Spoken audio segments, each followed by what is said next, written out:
خدا کا خاص ایک انعام ہے یہ اولیاء اللہ۔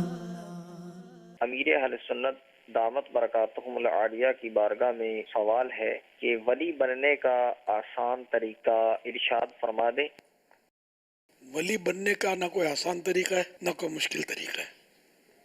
ولایت اللہ تعالیٰ کی عطا سے ملتی ہے۔ کوئی یہ کہے کہ میں یہ کر لوں وہ کر لوں، اتنا پڑھ لوں، اتنے چلے کاٹ لوں تو مجھے ولایت مل جائے گی، یا اتنے چلے کاٹ لے تو ولایت مل جاتی ہے، تو ایسا نظریہ رکھنا یہ گمراہی ہے۔ اعلیٰ حضرت نے اس طرح یعنی کہ یہ اس کو کسبی مطلب یعنی کہ محنت سے ولایت ملنے کا اعتقاد رکھنا، نظریہ رکھنا، یہ اعلیٰ حضرت نے اس کو گمراہی قرار دیا ہے۔ تو ولایت جو ہے یہ وہابی ہے، وہابی یعنی عطائی، اللہ کی طرف سے مل جائے۔ ولایت کے متعلق آپ نے فرمایا کہ کسبی نہیں ہے، وہ حبی ہے، اللہ جسے چاہے عطا فرما دے۔ تو کیا ولایت کی کوئی اقسام ہے؟ یعنی کیسے پتہ چلے کہ یہ مجھے یا کسی کو بھی کہ میں اللہ کا ولی ہو گیا ہوں؟ بہت سارے ولی ہوتے ہیں جن کو پتہ نہیں ہوتا اپنی ولایت کا۔ ولایت کی تو کئی اقسام ہیں نا۔ اچھا، غوث الاکبر یہ ہمارے غوث پاک ہیں، غوث الاعظم، قطب الاکبر، اس طرح امام مہدی قطب الاکبر بنیں گے، غوث الاعظم۔ امام حسن مجتبیٰ صحابی رسول تھے، یہ بھی قطب اکبر کے منصب پر فائز تھے۔ تو بہرحال یہ کہ عام طور پہ جو عوام میں بھی اولیاء کرام ہوتے ہیں، لیکن خود ان کو اپنی ولایت کا علم نہیں ہوتا۔ مطلب ولایت اگر کسی کو مل جائے تو یہ ضرور نہیں ہے کہ اس کو یہ اطلاع بھی ہو کہ یہ ولی ہو چکا ہے، یہ شرط نہیں ہے، یہ شرط نہیں نہ ولی کے لیے کرامت ظاہر ہونا شرط ہے، یہ بھی شرط نہیں ہے، کرامت بھی۔ اب یہ ارشاد فرمائے کہ اگر کوئی مطلب کسی کے بارے میں کرے کہ یہ ولی ہے، تو اس کے لیے کوئی عام آدمی کے لیے کوئی ایسی چیزیں ہیں کہ وہ کسی کے لیے ولی ہونے کا گمان کرے؟ ہر ایک کو آدمی مطلب بولے یار اللہ کا ولی ہے؟ اگر کوئی ظاہری طور پر نیک بندہ ہے تو حسن ظن رکھنے میں حرج نہیں کہ شاید یہ اللہ کا ولی ہو، اور اس کا احترام کرے۔ وہ ہے نا اپنے اخلاق کے صالحین۔ اعلیٰ حضرت رحمۃ اللہ تعالیٰ علیہ کے خلیفہ، شمشیر اہل سنت، فقیہ اعظم حضرت ابو یوسف محمد شریف کوٹلوی رحمۃ اللہ تعالیٰ علیہ کی کتاب ہے، چھوٹی سی، مکتبۃ المدینہ نے چھاپی ہے یہ۔ اس میں ہے کہ اللہ تعالیٰ نے اپنی رضا کو، اپنی یعنی کہ خوشنودی کو، اپنے راضی ہونے کو نیکیوں میں خفیہ رکھا، چھپا کے رکھا ہے، اپنی ناراضی کو اپنی نافرمانیوں میں، گناہوں میں چھپا کر رکھا ہے، اور اپنے اولیاء کو اپنے بندوں میں چھپا کر رکھا ہے۔ تو اس کی انہوں نے تشریح اس طرح کچھ کی ہے کہ اب کون سی نیکی پر رب راضی ہو یہ ہم کو نہیں پتا نا، تاکہ بندہ بظاہر نظر آنے والی چھوٹی سے چھوٹی نیکی پر بھی عمل کرے، کہ ہو سکتا ہے بڑی سے بڑی نیکیاں جو ہیں یہ اس کی مغفرت کا سبب نہ بنے، بلکہ کوئی بظاہر چھوٹی نیکی اس کی مغفرت کا سبب بن جائے۔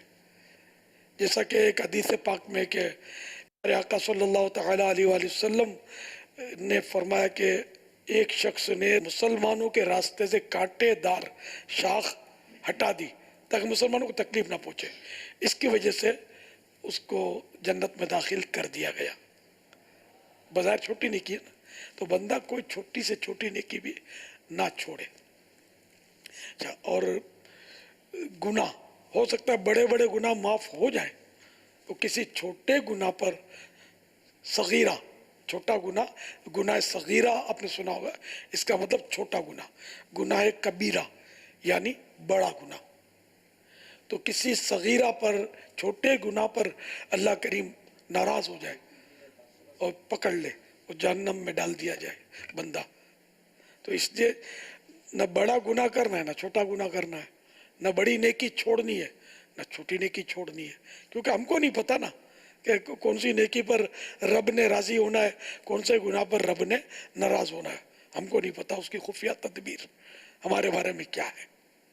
اسی طرح اولیاء کرام کو اپنے بندوں میں پوشیدہ رکھا، چھپا کر رکھا، تاکہ انسان مسلمان جو ہے ہر نیک بندے کی رعایت کرے کہ شاید یہ ولی ہو، شاید وہ ولی ہو، شاید وہ ولی ہو۔ تو اگر یہ حسن ظن کا ماحول بن جائے نا، میرا خیال ہے سارے جھگڑے ختم ہو جائے۔ ادھر تو خار بازیاں اور دوسرے کو حقیر سمجھنے کا دور ہے، اے میرے سامنے کیا بیچتا ہے، مسل دوں گا، مچھر، وہ یہ باتیں ہو رہی ہیں۔ معاشرہ ہمارا خراب ہوا پڑا ہے۔ اگر ہمارا حسن ظن کا ذہن بن جائے نا، ہم سب کو اپنے آپ سے نیک سمجھے نا، مدینہ مدینہ ہو جائے۔ وہ نیکی کی نون کا نقطہ اپنے پاس نہیں ہے، اور اپنے آپ کو نہ جانے کیا کیا سمجھ بیٹھے۔ باقاعدہ یہ جملے آپ نے سنے ہوں گے، یار اس سے تو میں اچھا ہوں، یار میں یوں تو نہیں کرتا، میں ہوں تو نہیں کرتا، اس سے تو اپنے اچھے ہیں یار۔ ارے اچھا وہ ہے جو اللہ کی بارگاہ میں اچھا قبول کر لیا گیا، ہم کو تو پتہ ہی نہیں ہے۔ ہمیں تو اپنے آپ کو نیک سمجھنے کی گنجائش ہی نہیں ہے، ہمیں اپنے آپ کو گناہ گاری سمجھنا ہے، اللہ کی رحمت سے نظر بھی نہیں ہٹانی۔ اعلیٰ حضرت عاجزی فرماتے ہیں، حالانکہ اعلیٰ حضرت ولی اللہ تھے، ہمیں اس میں کیا شک ہے ان کی ولایت میں۔ تو اعلیٰ حضرت فرماتے ہیں، اللہ تعالیٰ کی جناب میں عرض کرتے ہیں، گناہ رضا کا حساب کیا، وہ اگرچہ لاکھ سے ہیں سوا، یعنی رضا کے گناہوں کا حساب ہی کیا، چاہے وہ لاکھ سے بھی بڑھ کر ہیں، لاکھوں ہیں، مگر اے عفو تیرے عفو کا، یعنی اے معاف کرنے والے تیرے معاف کرنے کا نہ حساب ہے نہ شمار ہے۔ تو معافی پر آتا ہے، جب معافی دینے پر آتا ہے تو تجھے کسی کے گناہ نے کیا نقصان پہنچانا ہے، تو معاف فرما دیتا ہے لاکھوں کروڑوں گناہ کو بھی۔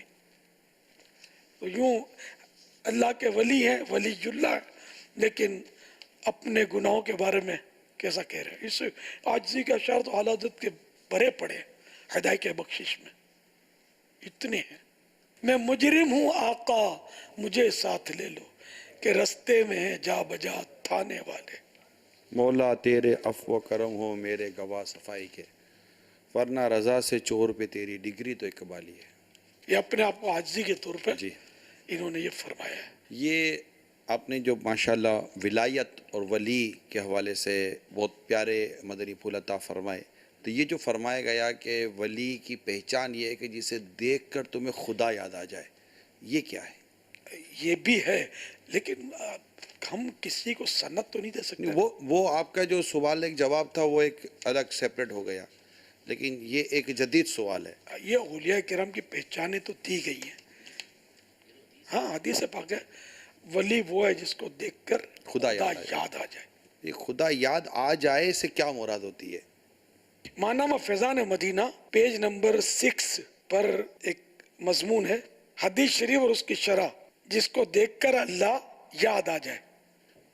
نبی کریم رؤوف الرحیم علیہ افضل الصلاۃ و تسلیم سے اللہ رب العزت کے اولیاء کے بارے میں پوچھا گیا، تو آپ صلی اللہ تعالی علیہ وآلہ وسلم نے ارشاد فرمایا، الذین اذا رؤوا ذکر اللہ، یعنی اولیاء اللہ وہ لوگ ہیں کہ جنہیں دیکھنے سے اللہ پاک یاد آ جائے۔